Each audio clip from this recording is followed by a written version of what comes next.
Thierry Volton. Je pense que c'était dans une interview que nous avons fait il y a environ 3 années, je pense, quand vous m'avez dit que le communisme avait beaucoup en commun avec l'islamisme, que le communisme est le lit a préparé le lit pour l'islamisme, quelque chose de pareil.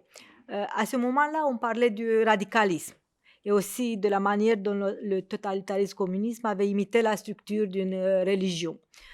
Aujourd'hui, on se trouve dans une situation différente, mais peut-être qu'on peut faire une analyse pareille sur la Russie de Poutine, sur le fondamentalisme, radicalisme. Oui, enfin, en vérité, Poutine est un héritier. C'est-à-dire que, bon, je ne pense pas enfin, j'en sais rien, je ne suis pas dans la tête de Poutine, hein, soyons clairs, donc c'est une déduction. Je ne pense pas que Poutine soit communiste dans sa tête aujourd'hui. Je pense qu'il a rompu avec ça tout simplement parce que c'est un opportuniste et il sait très bien que c'est pas un discours qui est porteur aujourd'hui, compte tenu de ce qui est la faillite du communisme en Russie. Par contre, ça qu'il est un esprit grand russe, incontestablement. Vous savez, j'ai une théorie, je dis en général que le communisme pur, je sais pas ce que ça veut dire, mais enfin, le communisme n'a pas vraiment été une idéologie tout seul au pouvoir. Il y a toujours eu le nationalisme avec. Tout simplement parce que l'idéologie communiste, au bout d'un certain temps, on s'aperçoit qu'elle ne marche pas. Donc finalement, si on veut continuer à avoir une espèce de rassemblement populaire derrière une idéologie, on y rajoute le nationalisme, qui est une vieille idéologie, qui est bien plus mobilisatrice que le communisme. Et donc tous les pays communistes, et même les partis communistes d'ailleurs, qui n'ont pas été au pouvoir, ont fait du national-communisme. Voilà. Un peu paradoxal. Un peu paradoxal, parce que normalement, le communisme, comme vous savez, est internationaliste. Et donc, vous savez, ils sont pas une contradiction près, les communistes. Donc, c'est bon. Et donc, si vous supprimez le communisme, si le communisme tombe, comme c'était passé en Union soviétique et dans le bloc de l'Est, il reste quoi? Il reste le nationalisme. Donc, le deuxième pied de l'idéologie, si je puis dire. Et donc, on voit très bien avec Poutine, dans le cas de Poutine, que ce nationalisme qui donc a abreuvé le peuple russe avec le national-communisme, trouve de l'écho avec Poutine qui veut réparer, puisque vous savez que c'est son discours, veut réparer l'humiliation que l'Occident a fait subir à l'Union soviétique en laminant et en faisant que le système s'est écroulé, comme vous le savez, avec cette fameuse phrase où il dit que c'est la plus grande catastrophe géopolitique du XXe siècle, ce qui est quand même extraordinairement paradoxal. C'est moins qu'on puisse dire quand on sait qu'il y a eu 2 guerres mondiales. Donc je pense que ce sont des événements géopolitiques un peu plus importants pour l'humanité, si je puis dire, que ça. Donc, si vous voulez, ce radicalisme, vous savez, moi je suis assez antinationaliste assez fortement. Alors donc, je ne suis pas forcément l'objectif, le meilleur interlocuteur objectif sur cette question-là. Mais je vous donne mon opinion. Je pense honnêtement que le nationalisme est un poison pour les peuples. Un poison parce que ça les dresse les uns contre les autres. Ma nation est meilleure que celle du voisin. C'est un mépris de l'autre, etc. Le nationalisme est quand même la cause de la première guerre mondiale, ne l'oublions pas, qui elle-même va entraîner une seconde guerre mondiale pour aussi des raisons nationalistes. Après, il va y avoir une question raciale qui va se greffer dessus, mais de fait, quand même, Hitler arrive au pouvoir sur un discours de revanche par rapport à l'humiliation de 14-18, de traité de Versailles, etc., ce qui compte beaucoup. Bon, tout ça, ça mène à des guerres et on le voit très bien, on le voit aussi bien en Inde par exemple, où alors il y a un facteur religieux, j'entends bien, entre les hindous et les musulmans, mais aussi un grand facteur nationaliste. Le BJP, le parti qui est au pouvoir en Inde est un parti excessivement nationaliste et dangereux, mais on le voit aussi, excusez-moi, en Iran. Alors il y a bien sûr un facteur chiite, j'entends bien, mais il y a aussi un facteur nationaliste parce que la Perse est un grand pays historique et que une des racines du régime iranien aujourd'hui, c'est quand même lutter contre ses ennemis toujours, qui sont ses voisins, les Kurdes, etc. Quoi. Bon, donc, si vous voulez, aujourd'hui, Poutine est bien le représentant de cette espèce de, je dirais pas de résurgence, parce qu'il a jamais quitté, le nationalisme n'a malheureusement jamais quitté la scène internationale depuis 2 siècles, parce que, grosso modo, quand est-ce que naît le nationalisme? Avec la Révolution française et la création de l'État-nation. Hein. C'est ça qui va créer le nationalisme et qui va faire que ça va prendre tant d'importance. Et les révolutions du 19e siècle sont des révolutions assez nationalistes. Je veux dire, 1848, c'est carrément des révolutions nationalistes. Donc, aujourd'hui, Poutine incarne encore cette espèce de poussée nationaliste et contrairement au communisme, je dirais, je crains malheureusement que ça dure assez longtemps. Parce que le communisme s'est éteint, en tout cas en Europe. Hein, c'est pas encore le cas en Asie, n'est-ce pas? Mais je crains malheureusement que cette vague nationaliste durera longtemps, pas forcément en Europe, d'ailleurs, dans le reste du monde. Une vague nationaliste et populiste de droite en Italie? Bien sûr. Et alors, vous savez, un des facteurs qui a réveillé ce nationalisme, c'est incontestablement la mondialisation, forcément, parce que la mondialisation bouscule les nations. C'est une réplique. Voilà, et c'est une réplique, c'est une défense, une autodéfense par rapport à ça. Et donc c'est pour ça que il y a une résurgence du nationalisme aujourd'hui, qu'on voit effectivement, vous avez raison, en Italie, dans d'autres pays aussi où l'extrême droite, ou même quelquefois l'extrême gauche, vous savez, l'extrême gauche peut être aussi très nationaliste, hein, c'est pas un problème. Défense de nos intérêts, etc. Bon, voilà. Et puis bien sûr le repli identitaire, le repli contre toutes les haines de l'immigration, la peur de l'autre, tout ça, ce sont des trucs excessivement dangereux. Moi, j'appartiens à cette génération, si je puis dire, assez utopiste, je reconnais, mais peut-être que quand même c'est là. Enfin, je trouve qu'elle est assez belle cette génération. Je pense que tous les hommes sont égaux, tous les hommes se valent. J'aime autant le noir que le jaune, que le vert, que vous voulez. Bon, bref. Et donc j'ai beaucoup de mal à supporter tous les discours exclusifs, xénophobes, etc. C'est quelque chose qui mérite énormément. Et aussi en France, l'extrême droite, Marine Le Pen, a obtenu un résultat très bon. Oui, excellent, à la présidentielle, excellent. Et aujourd'hui, le Front National est le premier parti de France. Hein. C'est le premier parti de France. C'est lui qui a le plus de députés. Ils ont 89 députés. Le pur macroniste, si je puis dire, ont moins que 89 députés. Ils ont plus de députés à l'Assemblée parce qu'ils sont alliés avec d'autres partis. Mais en eux-mêmes, ils ont le parti seul de Marine Le Pen est celui qui est le premier député, bon, le premier parti de France.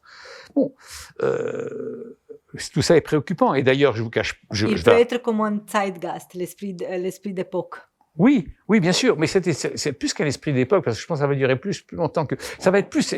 Je pense qu'on va en parler, évidemment, parce que je sais que ça fait partie des préoccupations, mais je pense que ce facteur nationaliste, qui est ancien, qui date d'il y a 2 siècles, qui a commencé il y a 2 siècles, va durer plus longtemps que d'autres, je dirais, modes idéologiques, comme le wokisme, comme le cancel culture, comme tout ça, si vous voulez. Là, je pense qu'on est dans un phénomène de mode, j'en suis intimement convaincu, et que dans 30 ans, tout ça sera disparu, parce que c'est tellement ridicule. Enfin, j'ose espérer, parce que je serai pas là pour le voir, mais enfin, j'ose espérer que dans 30 ans, on regardera ça en disant, qu'est-ce que c'est que cette folie qui a pris tout d'un coup les Américains, parce que c'est quand même les Américains qui ont commencé.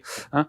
Hier soir, excusez-moi, mais je fais une petite parenthèse, hier soir, j'étais à un dîner avec votre ancien ministre des Affaires étrangères, dont j'ai oublié le nom, je suis désolé, qui a été ambassadeur aussi en France et au Portugal, etc. Il a été 2 ans ministre des Affaires étrangères, donc qui parle parfaitement français. Hein. Et je sais pas, excusez-moi, je peux pas vous dire le nom parce que j'ai un trou de mémoire. Et il m'a dit un truc à laquelle j'avais jamais pensé, et là je viens d'aller me promener avant qu'on se voie, et j'ai pensé à cette parole, et je me suis dit, il y aurait un formidable essai à faire là-dessus, que je ne ferai pas parce que je suis sur d'autres choses, mais il m'a dit, il a employé le terme de révolution culturelle américaine. Et je trouve que c'est un excellent terme. Mais attendez, je vais faire un parallèle que j'ai fait en marchant. J'ai pensé à la révolution culturelle chinoise. Je veux dire, mais il y a des parallèles absolus à faire. Je tends bien, je veux dire, tout à fait différents au niveau des objectifs, mais au niveau des pratiques. Parce que dans cette révolution culturelle américaine, il y a une exclusion de l'autre, et c'est bien ce que je reproche le plus à tout ça, une exclusion de l'autre totale, radicale. Hein, si vous êtes un blanc occidental, un mâle blanc occidental, vous n'avez pas le droit à la parole, d'accord ? Vous êtes condamné de toute façon. Donc vous êtes condamné par votre naissance à la limite. Parce que c'est pas parce que je peux pas faute si moi je suis un homme, je suis blanc et je suis occidental. Mais bon, parce que je suis né ici et parce que mon genre c'est le masculin. Bon, donc ce côté radical. Et alors quand je dis qu'il y a un parallèle à faire avec la révolution culturelle chinoise, parce que il suffisait que vous soyez un professeur cultivé, hein, ou ce qui pouvait rester de lettrés et voilà. Et là, vous étiez la cible des gardes rouges. Et excusez-moi, mais la jeunesse américaine et les quelques gourous qui les animent me font tout à fait penser dans les universités américaines aux gardes rouges chinois. Hein, je veux dire. Mais ça, c'est la première fois que je le dis parce que je viens d'y penser seulement aujourd'hui. Et je pense que pour moi, c'est terrifiant. Voilà. Parce que je veux dire, il n'y a plus de possibilité de dialogue. c'est fini. Parce que vous êtes l'ennemi. Quoi que vous disiez, de toute façon, vous êtes disqualifié. Vous comprenez ce que je veux dire? Vous n'avez pas le droit. Vous pouvez vous défendre, mais de toute façon, vous avez tort parce que vous n'appartenez pas au bon camp. Donc ça, c'est un héritage, je dirais, ce dont j'ai parlé d'ailleurs dans un livre qui s'appelle Le négationnisme de gauche, qui a été publié en Roumanie. Ça, c'est un héritage du communisme. Je dis, pourquoi? Parce que le communisme a obligé les gens quelque part à réfléchir en termes dichotomiques, les bons et les méchants, d'accord? Il n'y a pas de possibilité. Vous appartenez à l'un, voilà, vous pouvez être à l'un ou à l'autre, mais vous n'avez pas, il n'y a pas de milieu. Eh ben, excusez-moi, mais les gens qui sont aujourd'hui dans cette révolution culturelle américaine fonctionnent exactement comme ça. Dire, vous êtes dans le bon camp ou vous êtes dans le mauvais camp. Et si vous êtes dans le mauvais camp, vous n'avez pas le droit à la parole. Ce qui est terrifiant. Et nous avons ce radicalisme très, très fort. Dans les sociétés. Oui, bien sûr, absolument. Oui, bon, alors heureusement, je ne sais pas ce qui se passe ici en Roumanie. En France, ça prend un peu d'ampleur, surtout c'est ça qui est pathétique. Je dis bien pathétique parce que c'est quand même incroyable quand on y pense. C'est que ça prend surtout dans les milieux universitaires. Je veux dire, donc normalement à l'élite, dans l'élite du pays, parce que si on veut croire. Mais c'est pour ça que Trump, il a eu un discours anti-universitaire, anti-élite. Bien sûr, bien sûr. Et tout ça, excusez-moi, tout ça favorise aussi le populisme quelque part, parce que je veux dire, quand on voit comment se comporte l'élite, on se dit bah zut, alors on n'a pas envie de se faire guillotiner par des petits gardes rouges. Mais il est dangereux de pointer l'élite comme un ennemi public. Ah bien sûr. Attendez, c'est un peu comme ça. Mais bien sûr, moi je ne pointe pas l'élite comme un ennemi public, mais c'est vrai que je comprends, non, parce que mais en tout cas, je peux expliquer le nationalisme, le populisme par aussi une réaction d'autodéfense quelque part par rapport à cette vague culturelle qui nous submerge du côté des Américains. Je reviens un peu. Oui, j'en prie. On a fait vous savez que ce jour-là, on parle si la Russie est un État parent du terrorisme, un État terroriste, ou non. L'Occident évite de reconnaître la Russie comme un État parent de terrorisme, c'est ça l'expression. Est-ce de la prudence? C'est une décision juste? Alors, ce qui est paradoxal, c'est que lorsque les Ukrainiens s'en prennent au pont entre la Crimée et le continent et qu'ils détruisent une partie du pont, qu'est-ce que dit Poutine? Il les attaque en disant que c'est des terroristes, n'est-ce pas? Il emploie le terme de terroriste. Ce qui est intéressant aussi de savoir, c'est que c'est pour ça que votre question est importante, parce que comme il a annexé officiellement une partie du territoire ukrainien et qu'il l'a intégré à l'État russe, maintenant la loi qui va être appliquée dans ces territoires, donc c'est la loi russe, c'est-à-dire que toute personne qui s'attaquera à ça ne seront plus considérés comme des soldats ou des guerriers, mais comme des terroristes. Et comme vous savez, comme des terroristes, ils n'ont plus le droit enfin, ils n'ont pas les droits, déjà qu'ils respectent pas les droits de la guerre, mais ils n'ont pas les droits de la guerre. Donc c'est intéressant. C'est-à-dire, et là je fais un petit parallèle avec la Chine aussi, excusez-moi, pour faire le génocide ou l'ethnocide, disons, que le gouvernement chinois a entrepris vis-à-vis des musulmans de Xinjiang, il les a taxés de terroristes. Oui. Ce qui a permis pendant des années, maintenant c'est fini heureusement, mais ce qui a permis pendant des années à cet Occident courageux de fermer les yeux, n'est-ce pas, ce qui était en train de se passer. Oh, ce sont des terroristes, ils luttent contre les musulmans dans le Xinjiang comme nous luttons contre nos musulmans qui nous attaquent et nous donnent des bombes. Il y a eu quelques attentats, c'est vrai, en Chine, mais enfin, vous savez, les attentats en Chine, on ne sait pas qui les organise, comme toujours ce genre de régime. Bon, donc voilà. Alors, maintenant, vous me dites, est-ce que Poutine est parrain ou parrain du terrorisme? J'en sais rien, mais ce matin, je regarde la télévision, par exemple, et à Izium, qui vient d'être libéré, on a encore découvert des charniers. Hein, donc avec des enfants, une famille. J'ai entendu ce matin à la radio une famille entière qui était liquidée. Bon. Excusez-moi, ce sont des méthodes de terrorisme totales. Je veux dire, ce sont des crimes de guerre d'abord. Hein, soyons clairs, c'est un crime de guerre qui doit être jugé. Malheureusement, Poutine ne sera jamais jugé, hein, ça c'est sûr, même s'il est accusé, parce que j'en suis sûr, parce que si vous regardez moi, c'est quelque chose d'assez pathétique. Je fais une petite parenthèse, mais c'est quelque chose qui me choque beaucoup humainement, j'entends bien. Toutes les personnes qui ont été accusés par le tribunal de La Haye ou par la Cour internationale de crimes de guerre et qui ont été jugés, sont tous des petits personnages de l'histoire, hein, des chefs de guerre, hein, sauf Milosevic. Oui, alors sauf Milosevic, je reconnais. C'est l'exception. Vous avez raison. Hein, mais les autres, ce sont des Africains, des choses comme ça. Mais alors, mettre Monsieur Poutine devant un tribunal et l'accuser de crimes de guerre, ça n'arrivera jamais. Parce que personne, d'abord, parce que il y aura suffisamment de pays qui se lèveront contre ça, donc ça n'arrivera jamais. Malheureusement, ça n'arrivera jamais. Peut-être que postérieurement, dans l'histoire, dans les livres d'histoire, ça c'est autre chose. Ça c'est autre chose. Mais dans le tribunal, bien sûr qu'il Poutine va disparaître. Oui, bien sûr. Et là, à mon avis, il y aura effectivement dans les livres d'histoire, il restera comme un criminel de guerre. Hein. Ça c'est clair. Vous m'avez dit dans une interview récente, faite après le début de la guerre, que vous craignez que l'Occident trahisse l'Ukraine.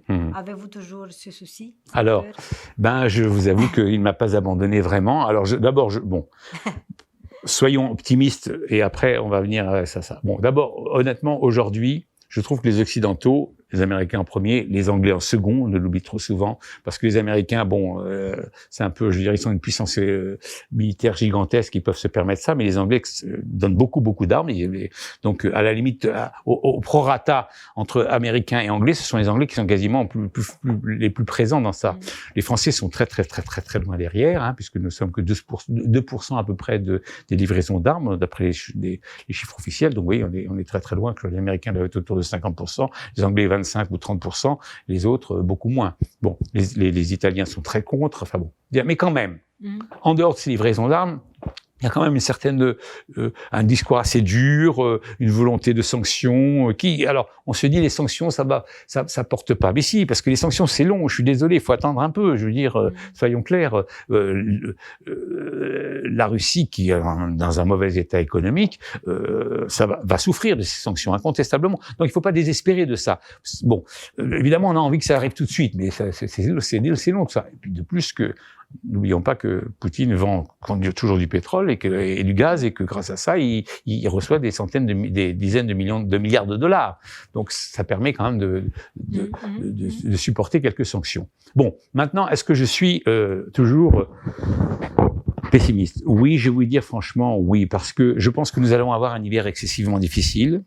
Dans le monde, d'une façon générale, entre l'inflation, les privations, crise sociale, etc.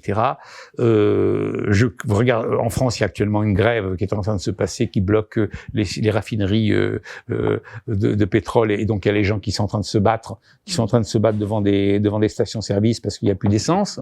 Bon, et ce n'est qu'un début. Tout ça parce qu'il y a de l'inflation, tout ça parce que les ouvriers des raffineries demandent 10% d'augmentation, ce qui est quand même assez considérable. Bon, donc ça, ce genre de mouvements sociaux vont se multiplier. Je ne parle pas que de la France, ça va se multiplier en Allemagne, ça va se multiplier. Plus tous les gens derrière qui disent mais pourquoi on va aider ces Ukrainiens après Dieu? On va pas se serrer la ceinture pour des Ukrainiens. On s'est déjà pas serré la ceinture pour les Sudètes en 1938. On va pas aujourd'hui. Bon, voilà. Donc je crains énormément qu'il y ait une pression de l'opinion publique sur les gouvernements qui, comme vous savez, craignent tous plus l'opinion publique que n'importe quoi, que Poutine, en tout cas, ça c'est clair, hein, parce qu'il en va de leur élection, il en va de tout ça, etc. Donc, je crains malheureusement que le printemps, une fois que l'hiver sera passé, qui va être un hiver assez dur pour tout le monde, hein, ça dépendra aussi de la hausse des prix, le printemps va être assez délicat et qu'il peut y avoir une pression qui sera faite sur les Ukrainiens pour arrêter ça. Moi, j'ai des amis, par exemple, j'ai un ami italien que j'aime beaucoup, avec qui je suis pas fâché, mais enfin, je suis en froid, disons, parce que il fait partie de ces personnes qui pourtant, je t'assure, ce garçon, il a mon âge, donc, c'est un démocrate, il est libéral, etc. Bon. Mais il me tient un discours, justement, comme ça, mais l'Europe n'a pas à se sacrifier pour les Ukrainiens, vous voyez. Et ça, c'est un discours, il est très puissant en Italie, hein. 70% des Italiens sont contre l'aide à l'Ukraine, hein. Et Draghi a été obligé de lutter contre ça. Et comme vous le savez, une des raisons de la chute de Draghi a été l'aide à l'Ukraine. Hein. Alors bon, Mélanie, qui prit le pouvoir, a dit qu'elle n'arrêtera pas cette aide et qu'elle est contre Poutine. Espérons-le, on verra bien. Mais bon, donc ça existe ce mouvement. Il monte doucement. On n'en est qu'au début. Attention, vous savez, cette guerre, elle a 6 mois ou 8 mois bientôt derrière elle. comme le risque d'être assez longue, je pense qu'elle sera assez longue, je pense que les pressions vont être très fortes sur Zelensky et les Ukrainiens pour leur demander de négocier avec ce qu'attend Poutine d'ailleurs, je vous crache pas, ce qu'attend Poutine. Poutine attend qu'une seule chose, il voudrait d'abord, parce qu'il est en train de prendre une déculottée militaire, honnêtement, et donc il espère quand même qu'on va arriver à un cessez-le-feu à un moment donné, à des négociations. Il a encore des alliés en Europe, Viktor Orban. Oui, mais enfin, vous savez, ça compte. Oui, Orban, il fait très attention, il est à cheval sur les deux, parce qu'il a besoin de l'Europe en même temps. Donc, il a des alliés, mais oui, bien sûr, il continue à acheter le gaz, et tout ça. Je sais bien, mais c'est assez marginal quand même, je pense ça. Hein, les vrais alliés de la Russie. Mais aussi. Alors, les vrais alliés de la Russie, c'est tout ce que je pourrais dire. J'emploie cette vieille expression. Je suis désolé, tiers-monde. Hein, on pourrait des pays en voie de développement. Oui, là, il y a des alliés en Afrique, etc. Il y a des gens qui sont tellement anti-occidentales et la Chine qui a un jeu un peu ambivalent. Ben, la Chine, elle observe ça avec beaucoup d'intérêt. Je vais vous dire, ce qui a sauvé le monde dans cette situation, c'est ni Washington, ni Londres, ni l'Europe, ni Pékin, ce sont les Ukrainiens qui ont sauvé le monde. Parce que les Ukrainiens ont résisté et ils n'ont pas permis le plan de réussir.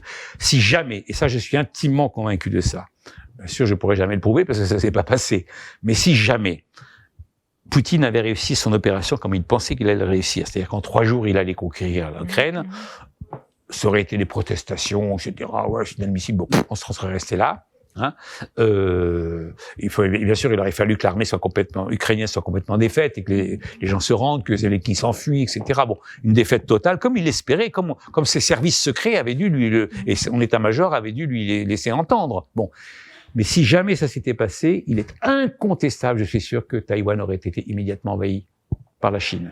Immédiatement. Parce que c'était ça qui était, en tout cas, parce que l'Occident aurait été incapable de répondre sur 2 fronts à la fois, si je puis dire. Donc, Pékin se faisait une bouchée, non, parce que ça aurait fait sans doute pas mal de morts, parce que les Taïwanais se seraient battus, mais à mon avis, ça se serait passé. Donc finalement, la paix du monde, si je puis dire, la paix du monde a été sauvée par ces Ukrainiens. Et je suis sûr que dans les livres d'histoire, ça sera connu. J'en suis intimement convaincu. Dans 30 ans, 40 ans, lorsqu'on reviendra sur ces événements, si on existe encore. Ce qui se passe en Ukraine, on peut dire qu'il est une sorte de nationalisme bon.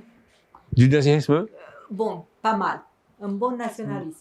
À vous dire oui, non, ça, vous savez, alors, je suis pas contre le nationalisme quand il s'agit de défendre son territoire, sa vie, voilà. D'ailleurs, je ne confonds pas. Soyons clairs. Je ne confonds pas le patriotisme et le nationalisme. Le patriotisme, c'est la défense de sa terre. Il y a un terme de père de sa terre. Et le nationalisme, c'est envers l'autre. Non, le nationalisme, c'est une construction idéologique. Attention. Et ça, j'ai lu, j'ai écrit un livre il y a une vingtaine d'années sur ce sujet-là, donc où j'ai beaucoup réfléchi sur ce sujet. La nation, c'est une construction idéologique qui est voulue par l'État. D'accord? C'est-à-dire qu'on donne la même éducation, les mêmes orientations, les mêmes choses par l'État à un ensemble de peuples qui, bien sûr, se ressemblent. J'entends bien. Si vous pouvez pas assembler la carpe et le lapin, hein. Bon, il est évident. Donc, il faut que les gens aient quand même un terreau commun. J'entends bien. Mais regardez, la France en est un bon exemple. La France en 1910 parlait différents dialectes. Je plaisante pas. Et dans les tranchées, on l'a oublié beaucoup, mais dans les tranchées de 14-18, les soldats, souvent, il y en avait des qui parlaient langue du Languedoc, il y en a d'autres qui parlaient de la langue de la Savoie, etc. Et que c'est dans le creuset de la guerre, que ces gens-là se sont mis vraiment à parler tous français pour comprendre les ordres, etc., etc. Donc, le nationalisme est une construction vraiment d'État. Bon. Donc, c'est finalement une idéologie qui nous est inculquée. Donc, c'est pour ça que je fais la différence entre le patriotisme, qui est donc une réaction, je dirais, de sauvegarde personnelle par rapport à son environnement, à sa famille, à sa terre, à sa maison, etc., que la nation. Alors, pourquoi je dis que c'est une construction idéologique? Parce que il n'existe pas de nation telle qu'on l'entend aujourd'hui avant la Révolution française. C'est la Révolution française qui va créer la nation avec l'État-nation. Oui. Et quand les révolutionnaires français lèvent le peuple en armes contre contre les princes qui sont en train de faire une coalition pour essayer de libérer la France, eh bien, c'est la première manifestation de nationalisme. Et le peuple en armes va justement défaire ces armées des princes qui sont, elles, pas des armées du peuple, ce sont des armées de mercenaires, etc. Donc, et c'est à ce moment-là qu'il va y avoir les mobilisations, et c'est à ce moment-là qu'il va y avoir, et c'est à ce moment-là qu'on va arriver à ces guerres meurtrières gigantesques, parce que tous les pauvres mecs, parce que ce sont des hommes quand même qui vont mourir, tous les pauvres mecs vont être amenés à faire la guerre et à mourir dans des conditions terribles, et 14-18 a été une boucherie terrible. Parce qu'on a commencé en parlant de la religion. L'Église orthodoxe joue un rôle important dans le régime de pouvoir de Poutine. C'est un peu paradoxal parce que l'Église orthodoxe, le communiste l'a considéré comme un ennemi. Pas vraiment. Je m'explique. Ah. En vérité, oui. Dès le départ, oui. Parce que, vous savez, je fais un petit peu d'histoire parce que c'est quelque chose qui est pas trop connu, quoique. Il y a ce qu'il y a eu de la famine en Russie bolchevique, pardon, parce que l'Union soviétique n'apparaît qu'en 1922. Donc la famine étant 21-22, c'était la famine qui a fait à peu près 5 millions de morts. À ce moment-là, c'est quelque chose qui est absolument terrifiant quand on y pense. À ce moment-là, l'Église orthodoxe demande, s'adresse au pouvoir bolchevique en disant, voilà, nous sommes prêts à aider le peuple russe dans cette terrible épreuve, nous allons donner nos richesses, nous allons tout donner pour pouvoir sauver le peuple. Et à ce moment-là, Lénine, ne le dit pas officiellement, mais il le dit à ses camarades dans le comité central du parti, il dit, bon ben voilà, l'Église est en train de nous proposer, il n'est pas question qu'on n'accepte pas, on va accepter, bien sûr, parce qu'on va prendre leur richesse, c'est clair, mais justement, comme le peuple est à genoux, et il le dit, c'est maintenant, il insiste, c'est maintenant ou jamais, dit-il, maintenant ou jamais où l'on peut écraser l'Église orthodoxe. Parce que le peuple est complètement affamé, donc il ne risque pas de se révolter pour défendre son Église. Donc vous voyez, il y a un cynisme terrible, c'est-à-dire qu'il utilise une famine qui n'a pas été manipulée au départ, mais qui va être manipulée quand même ensuite, puisque c'est dû à des mauvaises récoltes, c'est dû à des raisons climatiques. Bon bref, il profite de ça. Donc l'Église orthodoxe a été liquidée à cette époque-là, jusqu'à la fin des années 20, complètement liquidée. Bon, après, elle vivote, mais très, elle est complètement réprimée, continuée et surveillée. Et puis, Staline la sort du puits, si je puis dire, pendant la Grande Guerre patriotique, comme disent les soviétiques. Hein. Et donc, à ce moment-là, l'Église orthodoxe a de nouveau droit à un patriarche. Et est devenu l'opium pour le exactement, est devenu une opium, est devenu l'aide du pouvoir, si vous voulez. Bon, et à partir de là, bon, c'est exactement aussi, c'était dans une certaine mesure ce qui s'est passé dans tous les pays où il y a eu des orthodoxes, y compris en Roumanie. Bon, alors, la grande faiblesse de l'Église orthodoxe, c'est en vérité son fonctionnement même. C'est-à-dire que c'est contrairement à l'Église catholique qui a une puissance extérieure, si je puis dire, qui est le Vatican, même si évidemment cette puissance n'est que spirituelle, j'entends bien, mais qui a un pouvoir qui est en dehors du pouvoir séculier, si je puis dire, donc qui peut éventuellement avoir une parole différente. Eh bien, l'Église orthodoxe étant monocéphale, est totalement proche du pouvoir, dépendant, et comme vous le savez, souvent payé par le pouvoir, n'est-ce pas, puisque payé parce que comme des fonctionnaires d'ailleurs. Hein, voilà. Donc évidemment, ça n'aide pas l'indépendance, vous comprenez bien. Et donc aujourd'hui, qu'est-ce qu'on voit ? On voit le patriarche russe de bénir ceux qui sont en train d'aller violer violer les femmes et tuer les familles en Ukraine, ce qui est quand même incroyable. Oui, et avec une vraie idéologie nucléaire. Nous avons des documents qui viennent directement du patriarche Kirill, dans lesquels les armées nucléaires sont présentées comme une sorte de séraphim nucléaire. Oui, bien sûr. Ah non, bien sûr, oui. Non, mais ils sont fous. Il est fou, je veux dire, ce personnage. D'abord, vous savez bien qu'il est venu très tardivement à l'orthodoxie. En vérité, c'est un bon fonctionnaire. Il y a des gens qui ont disparu, etc. Enfin bon, mais Kirill, il croit autant en Dieu que moi. Moi, je crois pas en Dieu. Vous voyez ce que ça veut dire?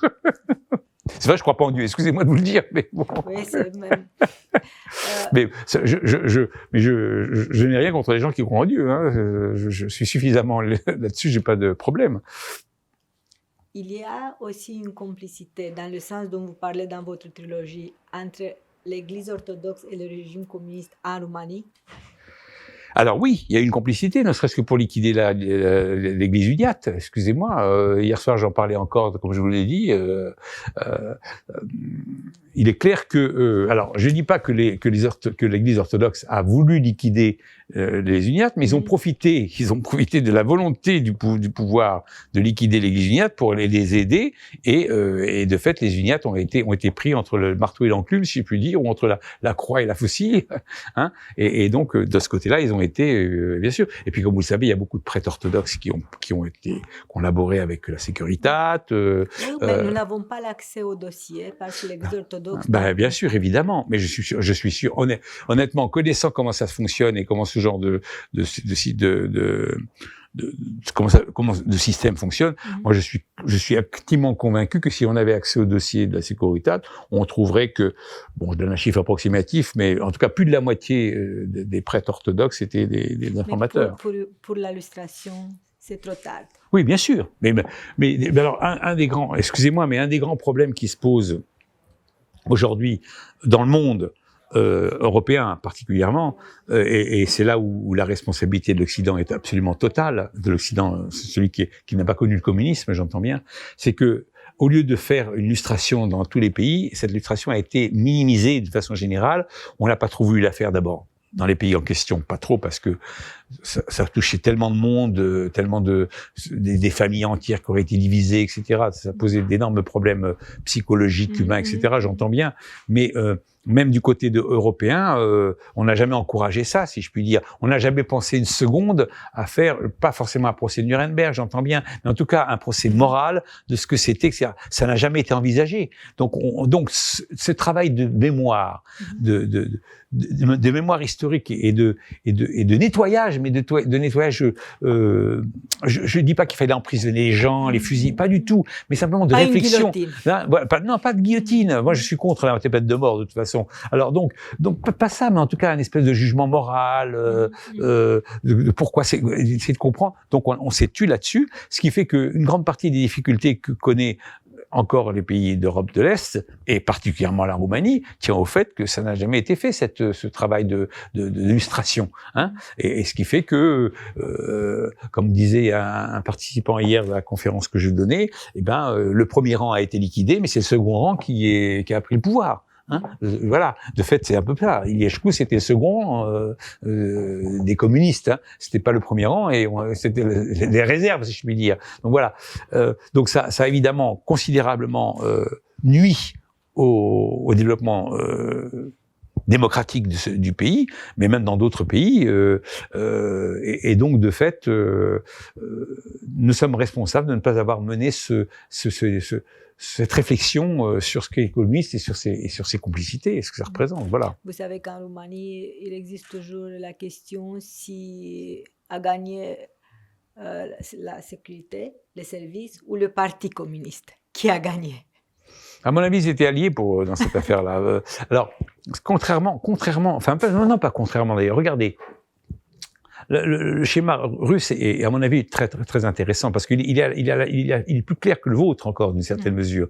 Puisque, excusez-moi, mais Poutine vient quand même des organes, hein, il est un ancien du KGB, et son entourage, et le pouvoir qu'a le FSB est gigantesque en Russie, gigantesque, bien plus important que la Securitate ici, sans aucune comparaison. Hein. Le FSB est maître du pays, hein, je veux dire, en Russie. Bon, donc, et alors, on pourrait dire, pour reprendre votre idée, c'est que finalement, c'est la police politique qui a pris le pouvoir en Russie, ce qui est vrai. En même temps, le parti n'a pas été totalement innocent parce que, comme on le sait, comme je l'ai écrit dans l'histoire mondiale du communisme, des milliards ont été mis de côté avant la chute de Gorbatchev.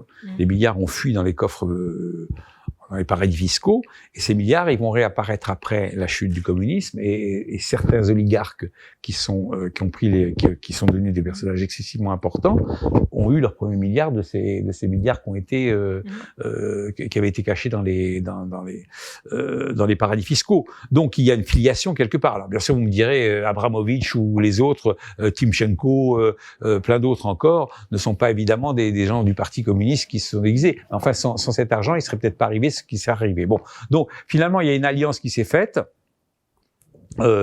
plus ou moins entre cet argent du parti et les organes. Mais je pense que les organes ont totalement gagné parce que, en vérité, je pense que ces filières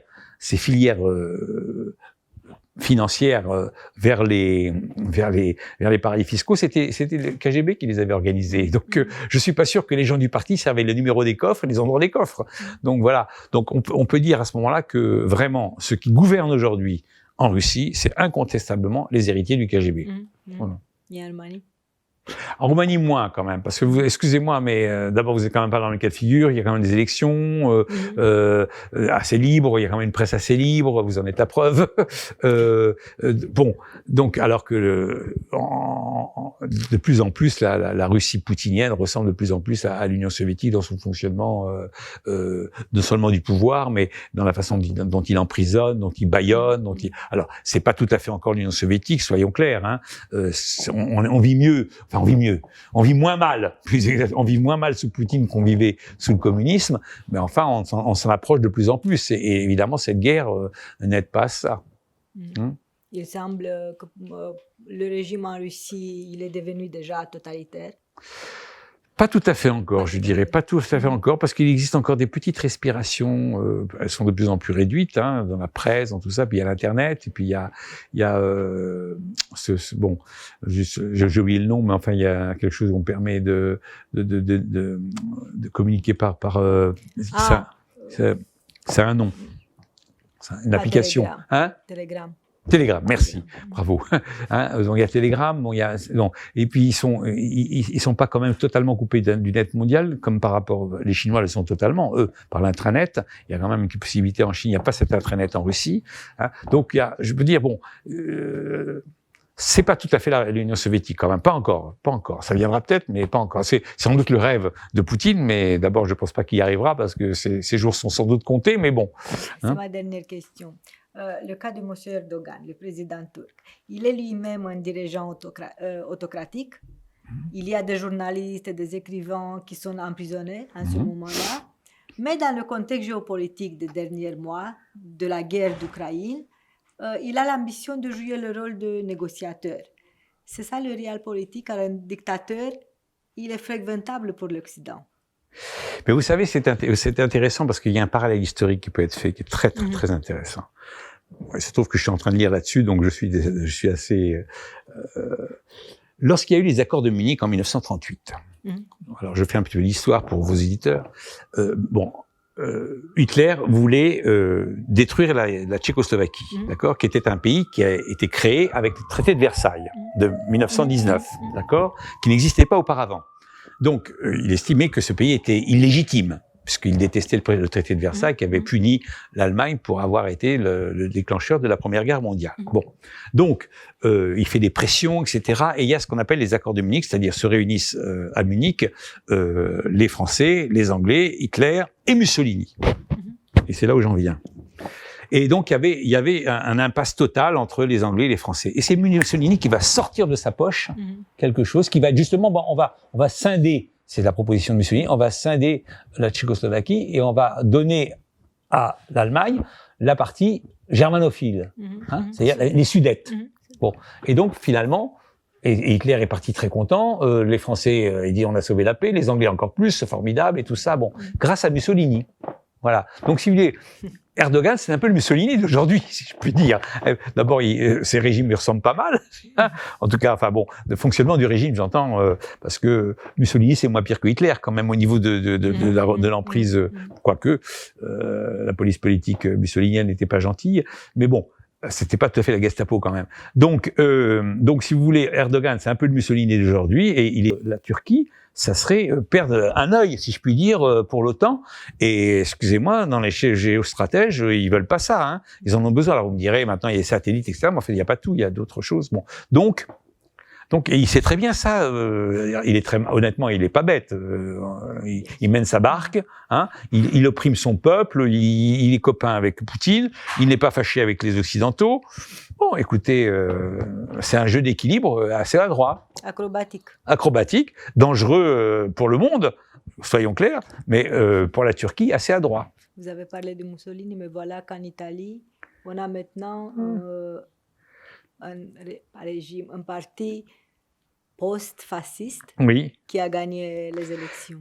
Oui, alors, bon, moi, je ne veux pas juger Madame Meloni sur ses paroles, sur ce qu'elle dit, etc. Parce que, d'abord, je me méfie toujours des paroles. Alors, aujourd'hui, elle dit qu'elle n'est plus rien avec tout ça, qu'elle est pro-européenne, qu'elle est pro-américaine, qu'elle est anti-russe, qu'elle est pour soutenir les Ukrainiens, etc. Croyons-la sur parole. Moi, je suis ravi qu'elle dise ça. Je préfère qu'elle dise ça que le contraire. Bon, maintenant, il faut voir ce que ça va être dans la pratique, hein, parce qu'il y a chez les hommes politiques, quels qu'ils soient d'extrême droite, d'extrême gauche, du centre, du sauveur, hein, il y a deux choses, il y a la parole et les actes. Moi, je ne juge la politique que sur les actes, parce que les paroles, malheureusement, on sait très bien qu'elles ne sont pas toujours exactes et respectées. Donc voilà, on va attendre ce que ça va donner. Bon, ce qui est important parce que l'Italie est, là j'ai fait une petite parenthèse, pas sympathique pour mes amis italiens, parce que je ne vous cache pas que j'adore l'Italie, j'adore les Italiens, c'est un peuple merveilleux, intelligent, cultivé, la gastronomie italienne, j'adore, enfin bon bref, j'adore l'Italie, j'adore l'histoire, j'adore les bâtiments, c'est absolument magnifique l'Italie. Mais je reconnais que ces Italiens, quand on regarde le XXe siècle, je sais parce que je me suis fâché avec mon ami italien dont j'ai parlé tout à l'heure en lui rappelant ça. Alors, il n'aime pas que je lui dise ça, certainement.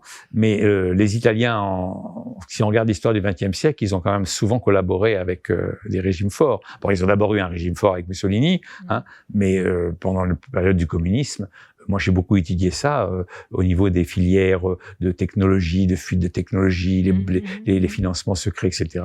L'Italie était toujours au premier rang. Hein. C'est un pays qui a toujours collaboré avec le communisme et en Chine.